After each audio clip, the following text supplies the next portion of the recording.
Әссәламу алейкум ва рахматуллахи ва баракатуху, мөхтәрәм дин кардәшләребез.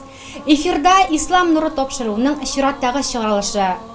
Уяга сөйләү халыкны яхшылыкка өндәү, начарлыктан тыюның бер алымы. Үзебезнең тапшыруларыбызда без бүгенге көндә иң актуаль темаларны яктыртырга тырышабыз. Бүгенге сөйләшүбез хәмер хакында булыр. Пәйгамбәрбез Мөхәммәд Мустафа саллаллаху алейхи ва сәлям, әгәр кеше бер тамчы булса да хәмер эчсә һәм шушы килеш 40 көн эчендә үлсә, аның иманында шик булыр дилә. Хәер, буларның барысы хакында да тулырак сөйләшербез. Бүгенге әңгәмәдәшебез Нурлат районы мөхтәсибе Ире хәзрәт Сайфуллин. Ире хәзрәт, әссәламу алейкум ва рахматуллахи ва баракатуху. Ва алейкум ассалам ва рахматуллахи ва баракатуху. Ире хәзрәт, Ислам дини шәригатендә нәрсәнең дә булса, кешегә, җәмгыятькә зарары булса, шуны Аллаһ Тәгалә бездән тыйган дилә. Менә шулардан кешеләр арасында бигрәк тә киң таралганы хәмер. Оның ни дәрәҗәдә зарарлы булу хакында сөйләсәгез иде. Бисмиллаһир-рахманир-рахим. Безне бу дөньядан бар кылган, безгә бу дөньяда дөрес, матур яшәү өчен үзенең хикмәтләрен билгеләгән. Безләргә фақат хәйрне генә, яхшылыкны теләгән Аллаһ субханаһу ва тааля хәмерне, исерткечне безләргә харам кылды, тыйды. Һәм безләрне анардан тыйлырга чакырды. Чөнки хәмер безләргә, тормышларыбызга, малларыбызга, динебезгә, дөньябызга, ахирәтебезгә фақат зарар гына китерә. Бүгенге көндә күрәбез, ишетәбез, күпме кешеләр Аллаһ Тәгаләнең әмерләренә буйсынмыйча, үзләренең нәфсләренә ияреп, исерткеч эчемлекләр, наркотик матдәләр кулланып, шушы нәрсәләр сәбәпле бик күп бәлаларга дучар булалар.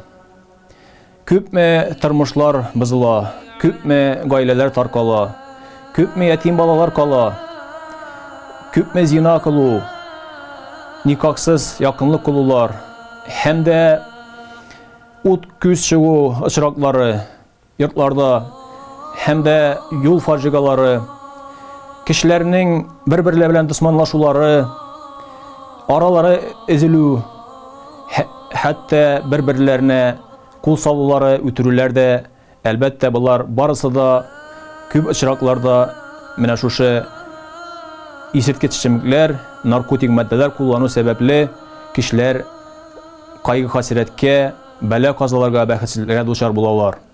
Пәйгамбәрбез Мөхәммәд саллаллаһу алейхи ва сәллям бер хадисендә әйтә: "Әл-хамру уммул хабаиф" ди. Хамер, исерткеч эчемлекләр, исерткечләр бөтен бозыклыкларның әнкәсе дилә.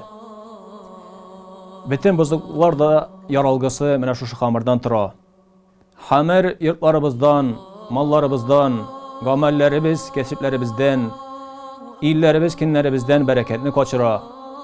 Һәм дә кешене бу дөньяда мәсхәрә кыла, хурлыкка калдыра. Инде ахирәттә Аллаһ Тәгаләнең газабына дучар илтә. Әл-әъзу биллаһи мин зәлик. Аллаһ Тәгалә безне анардан ерак кылса иде. Ире хәзрәт, Коръәндә хәмернең харамлыгы хакында әйтелгән аятьләрне дә сөйләп китсәгез иде. Маидә сүрәсенең 90-нчы аятында Аллаһ субханаһу ва тааля әйтә: "Я әйюһәлләзина аману, иннамал хамру вал майсиру вал ансабу вал азламу риджсун мин амалиш шайтан, фаҗтанибуһу лааллакум туфлихун" ди. Әй иманга килгән бәндәләр, Аллаһка ышанган бәндәләр, дөреслектә хамер, отыш уеннары, пытларга, сыннарга табыну, күрәзәчелек, багучылык белән шөгыльләнү, пычрак, бызыклык, шайтан гамәлләреннәндер ди. Алардан ерак булыгыз, читләшегез ди. Әгәр дә шулай булсагыз, сез уңышка, отышка ирешүләрдән булырсыз ди Аллаһ субханаһу ва тааля. Аллаһ Тәгалә каршында уңышка ирешү, әлбәттә ул аның үзенең рәхмәтенә ирешү. Дөньяда кайгы хәсрәтләр, бәла казалар аз булган бәхетле тормыш иншааллаһ. Инде ахирәттә Аллаһ Тәгалә ул бәндәдән разый булып, үзенең рәхәт, рәхмәт йорты булган, һәм дә бер нинди моң зар булмаган, сый хөрмәтләре эзелми торган, бернинди куркыныч, чир булмаган җәннәт бакчалары белән сөендерелер. Хәзрәт чираттагы соравым, кайбер очракта хәмерне бераз куллануның гөнаһысы юк дигән сүзләрне ишетәбез. Бу чыннан да шулаймы? Юк, бу дөреслеккә туры килми. Чөнки Пәйгамбәрбез саллаллаһу алейхи ва саллям хадисендә әйтә: "Ма аскара фaqalilhu haram" ди.